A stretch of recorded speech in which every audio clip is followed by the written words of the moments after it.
ان کا راستہ نہیں جن پر تیرا غضب ہوا اور جو بھٹک گئے۔ شروع کرتا ہوں اللہ کے نام سے جو بڑا مہربان اور رحم کرنے والا ہے۔ کہہ کہ اللہ ایک اور صرف ایک ہے۔ اللہ بے نیاز ہے، نہ وہ کسی سے پیدا ہوا اور نہ اس سے کوئی پیدا ہوا، ہرگز کوئی اس کا سا نہیں، وہ اپنی شان اور حیثیت میں اکیلا ہے۔ جیسے ہی نماز ختم ہوئی بارش بھی تھم گئی، بادل چھٹ گئے، پانی کے قطرے کعبہ شریف کے پرنالے سے اب بھی گر رہے تھے۔ سورج کی روشنی میں زیادہ چمک آ گئی، گویا ان لوگوں کی پاکیزہ دلوں کی روشنی نظر آنے لگی جو حرم خدا کے کبوتروں کی طرح بھولے والے سلو آشتی کا نمونہ بنے ہوئے اپنے پروردگار کا حکم پورا کرنے کے لیے دور دراز ملکوں سے آ کر جمع ہو گئے ہیں۔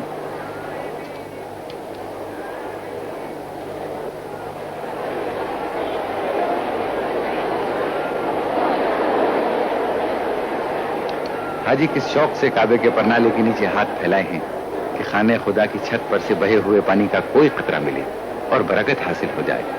ایسا شاندار نظارہ شاید ہی کبھی کسی کو دیکھنا نصیب ہوتا ہے۔ یہ سعادت آسانی سے حاصل نہیں ہوتی، پہلی بار اس کی مفصل تصویر لے کر اس نظارے کو محفوظ کیا گیا ہے۔ یہ بھی خدا کی خاص رحمت ہے۔ حاجیوں کے منا سے مکہ آنے کا سلسلہ جاری ہے۔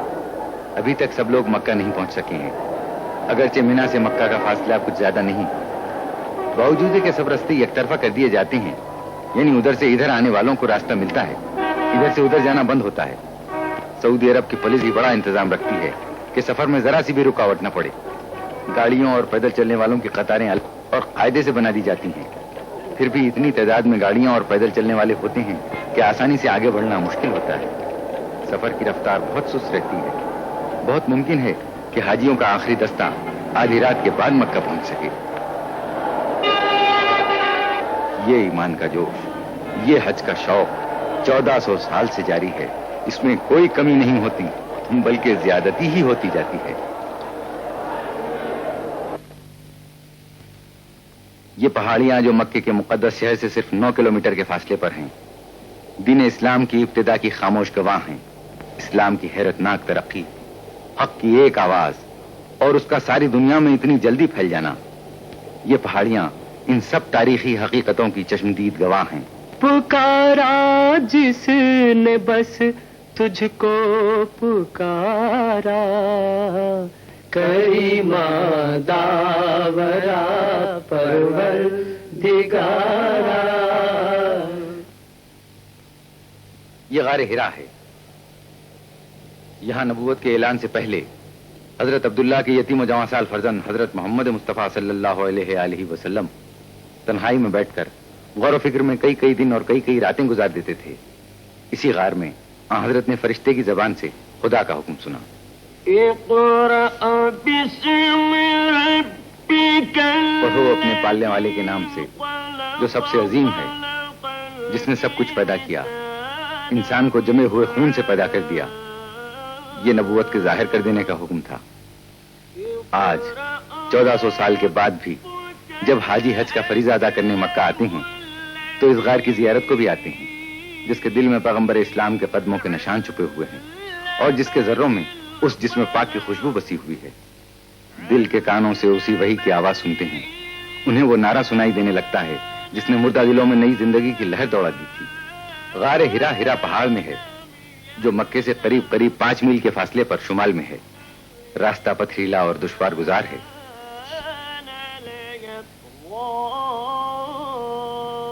یہاں سے ہم پھر منا جاتے ہیں۔ اب منا بالکل خالی، خاموش، جوتے اور کنکریاں کھا کر بڑا شیطان بھی چپ ہے، دوسرے شیطان بھی چپ چاپ کھڑے آئندہ سال کا انتظار کر رہے ہیں، جبکہ پھر حاجی آئیں گے اور تینوں شیطان ان کے ہاتھوں کی ماری ہوئی کنکریوں میں چھپ جائیں گے۔ سال بھر تک اپنے جسموں پر لگے ہوئے کنکریوں کے داغ مٹائیں گے تاکہ اگلے سال اور تازہ داغ کھا سکیں۔ منا ساری دنیا میں اکیلا شہر ہے جو سال بھر میں صرف 3 دن تک پورے جوش و خروش کے ساتھ یہ جاگتا ہے اور پھر سال بھر کے لیے آس پاس کی پہاڑیوں کے دامن میں منہ چھپا کر موت کی نیند سو جاتا ہے۔ قدرت کا شاید یہ بھی منشا ہو۔ انسان اس سے عبرت حاصل کرے کہ آدم سے پہلے یہ زمین خاموش تھی، ویران تھی، پھر آدم اپنے گناہوں کی پاداش میں زمین پر بھیجے گئے، ویرانیاں زبردست آبادیوں میں تبدیل ہو گئیں، نیکی و بدی کی جنگ ہوتی رہی، پھر ایک دن آئے گا، سور پھونکا جائے گا، قیامت آئے گی، سارے انسانوں سے دنیا ایک بار پھر خالی ہو جائے گی، سنسان ہو جائے گی۔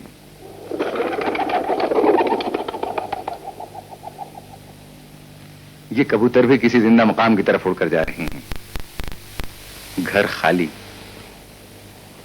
کام کرنے کی مشینیں جیسے مردہ، مساجد چپ، شاید کبھی اتفاقاً کسی راہگیر کے قدموں کی آواز سنائی دے، یا پاس سے گزر کر دور ہوتی ہوئی موٹر کے انجن کی صدا سے یہ گہری اور مستقل خاموشیاں لمحہ بھر کے لیے ٹوٹ جائیں، ورنہ اب سال بھر تک یہ خاموشی منا کی قسمت ہے۔ ہے سارے جہاں سے نرالا، یہ منظر ہے سارے جہاں سے نرالا، حقیقت کو دیکھے کوئی آنکھ والا، نہ آقا نہ خادم نہ گورا نہ کالا، نہ آقا نہ خادم نہ گورا نہ کالا، نہ فخر امارت نہ شرم غریبی، نہیں کوئی معیار ادنا و اعلیٰ، نہیں کوئی معیار ادنا و اعلیٰ۔ دبستان وحدت میں تقسیم گم ہے، منو تو کی تفریق و تعلیم گم ہے، منو تو کی تفریق و تعلیم گم ہے۔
اللہ اکبر۔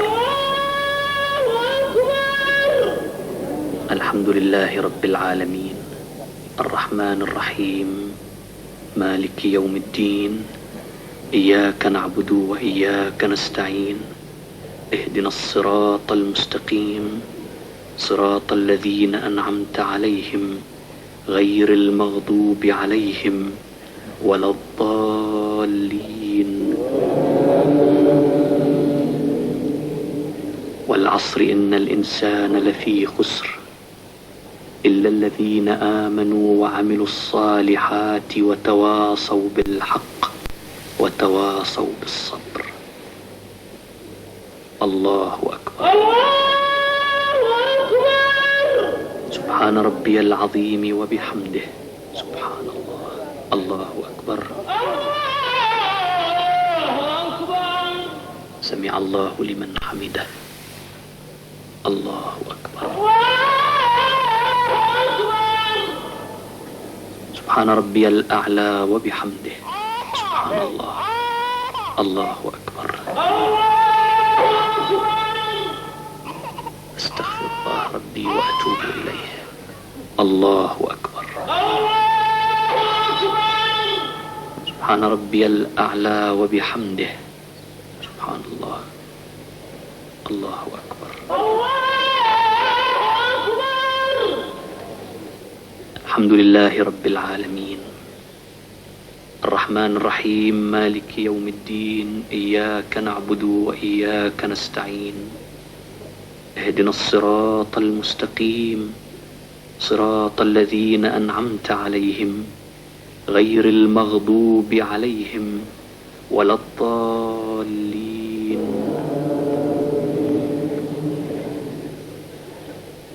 ألم تر كيف فعل ربك بأصحاب الفيل ألم يجعل كيدهم في تضليل وأرسل عليهم طيرا أبابيل ترميهم بحجارة من سجيل فجعلهم كعصف مأكول. الله سبحان ربي العظيم وبحمده. سبحان الله. الله أكبر.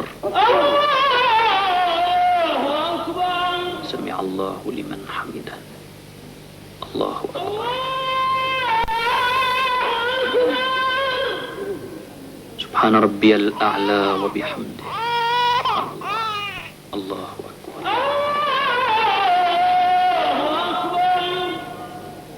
استغفر الله ربي وأتوب إليه. الله أكبر. سبحان ربي الأعلى وبحمده. سبحان الله. الله أكبر.